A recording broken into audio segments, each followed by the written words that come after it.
Allora, ciao da Genova, ciao a tutti, siamo nel cuore del centro storico, nel famoso Vico della Maddalena. Io sono Umberto Curti in compagnia di Luca Giangaspero del Beer Shop La Maddalena.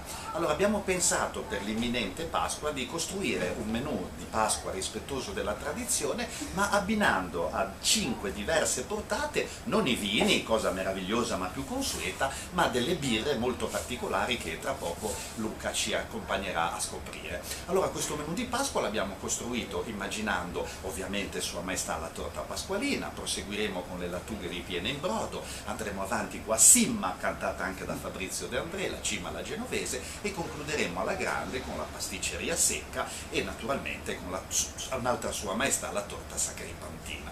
Volevo appunto cominciare con Luca immaginando un po' questa torta pasqualina, che è una delle nostre grandi glorie, no? le tante sfoglie che racchiudono questo cuore di verdure profumate, un piatto comunque ricco e festoso. Per la torta pasqualina, Luca, che birra hai immaginato di abbinare? Allora, io a mio giudizio metterei una birra belga Double Blanche, che è una birra di frumento con speziatura di frumento, cioè di coriandolo e scorzetti d'arancio, che dà una tonalità fresca e beverina all'abbinamento col cibo, in quanto la torta pasqualina è abbastanza importante come aromi, anche se è facile come ricetta, però è importante.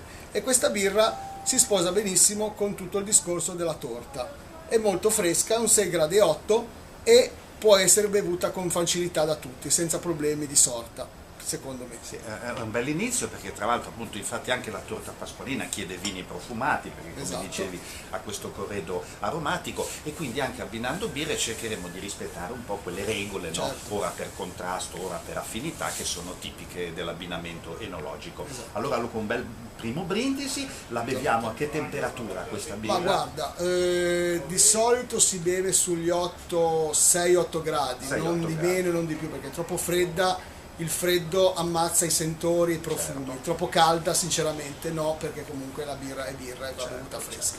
Allora, Cincin da Vico della Maddalena, dal Beer Shop di Luca, io sono sempre Umberto Curti di Liguci Bario, auguri a tutti. Auguri.